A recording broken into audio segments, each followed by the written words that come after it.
Hey everybody and welcome back, and I know it's been a couple weeks since I made a video, but I've been very busy and I just have not had the time to go and make a gaming news video, but I should be back hopefully on a regular schedule now. I think I did say that in my last video, but hopefully I'm back on just a regular schedule so I can get some videos out at least a couple times a week. Alright, jumping right into the news. So it looks like Mafia 3 got a 60 frames per second patch on the PC. Now it came out where there was a whole bunch of frame dips on Mafia 3, like it would drop below into the lower to mid 20s on the PS4 and Xbox One. PC, not so much, but it was still, like, you could see, like, the drop frames. So now there's, like, a 30, 60, and unlimited frames for the PC version. Now, I don't know how I feel about Mafia 3 yet. I haven't had a chance to look at the game, really, and try it out. I'll probably end up just buying the game just because I loved Mafia, and this one can't be any worse, can it? I don't know. I feel like Mafia is a pretty good game, and I just hope that it is. I just don't want to kind of go out willy-nilly and buy the game and figure out that it kind of sucks. So, I don't know. I might wait a couple weeks yet. Maybe I might even wait till Black Friday to go get Mafia 3. But either way, like I said, I'll probably end up buying the game eventually. I don't know if I want to spend the whole $60 on it. I know it used to be a good game, like I said, but I don't know. You guys, is Mafia 3 a good game? Let me know down in the comments. Should I fork over the $60 for it, or should I wait until Black Friday or sometime when there's a sale? Let me know down in the comments. Alright, moving on to the next piece of news. So you guys remember all that news with the mods on the PS4 for Skyrim Remastered or whatever it's called, Skyrim Special Edition, or I forget what it's called. The Skyrim game. Yeah, Skyrim Special Edition is what it's called. So you guys remember how they were going to have mod support? They're like, hey, we're going to have mods on the PS4 and Xbox One. Well, they came out and Bethesda said, okay, Xbox, you're fine. PS4 is not allowing us to do mods, or Sony is not allowing us to do mods, which was kind of a downer. They basically called Sony out on it. I believe I even made a video on it, if I'm not mistaken. It's been a long time since I made a video, I'm sorry. And so now Sony is allowing mods on Skyrim Special Edition. I know I'm kind of late on this. This news broke, I think, sometime last week.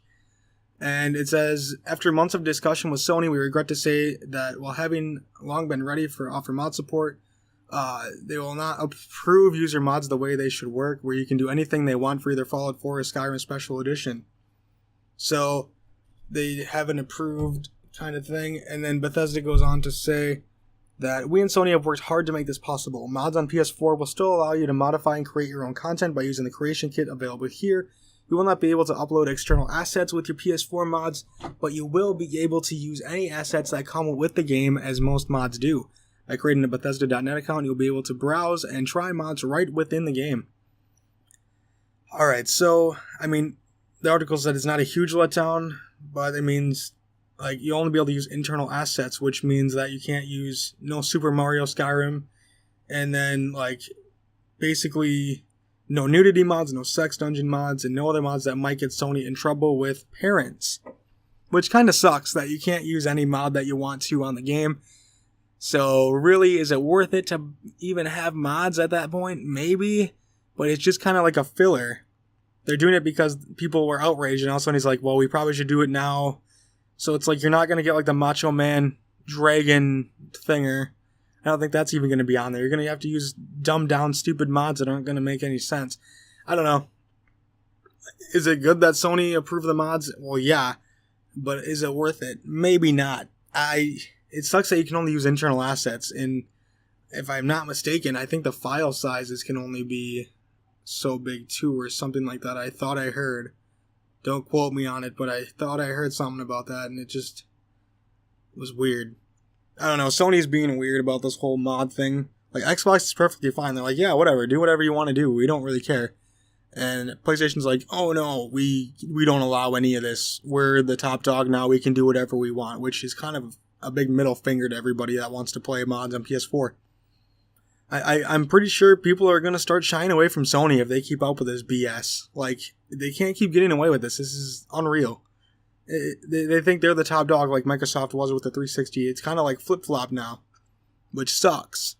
So I hope this was a wake-up call for Sony, that their fans are not going to lay down and let them do whatever they want. They want stuff out of your product, and you're going to have to give it to them, or they're going to go find other options. So yeah, at least they're allowed mods. I mean, it's not the best mods, But you're going to get mods on the game, but it's not going to be, like I said, it's probably not even going to be worth people's time, really. Maybe they will make it worthwhile. We'll have to see. But I'm not holding my breath on that one too much. Alright, and moving on to the last piece of news here. So it looks like Call of Duty Infinite Warfare and Modern Warfare Remastered. It looks like it's all on one disc. You're going to have to play the game from the menu. I'll get into that in just a couple minutes. I just want to... There's something that I saw that I want to talk about. But anyways, so it looks like combined there will be 130 gigabytes between the two. So you will have to have a download size or free space of 130 gigabytes on your console. And that is unreal. That's if you're buying the Legacy Edition, which I believe that's the $80 version of the game. I don't know which one's the Legacy. I haven't really paid any attention, but I think that's the $80 one, so you get Modern Warfare and Infinite Warfare. If Modern Warfare Remasters is about 40 gigabytes, and the weird one is Infinite Warfare is 90 gigabytes. Like, what? Is there that many cutscenes / like graphical improvements / engine upgrades / maps? I have no idea how that's even 90 gigabytes. Unreal. 130 gigabytes, like, for both games? That's a little ridiculous. That's like almost, if you have a 500 gigabyte console and you have a couple games on there already, that your hard drive is probably going to be pretty close to full. But wow.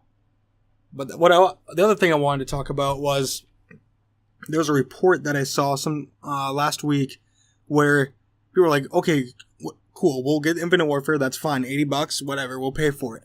Then we'll just sell our Infinite Warfare copy back to GameStop or wherever have you, Best Buy, and we'll just keep the Modern Warfare version. Well, that's not really the case anymore. You basically have to leave Infinite Warfare in the console, and it's going to be in the dashboard, is what the report is saying, which is true. It's Activision. Come on.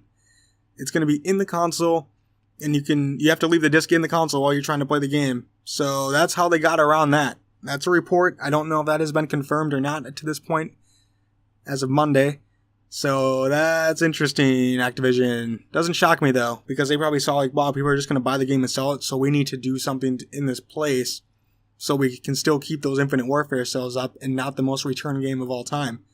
So, yeah, that sucks. Activision, you guys are ruining your Call of Duty name here. I don't know why people are still buying the game, but whatever. I really don't know. But that is going to do it for today's video, guys. Like I said, I'm going to try to get back on a schedule here, hopefully 3 times a week at least, if I have the time. But, yeah, I will talk to you guys again soon. Make sure to like this video, comment, favorite, and subscribe, and follow me on Twitch, Twitter, and Facebook. Have a good one.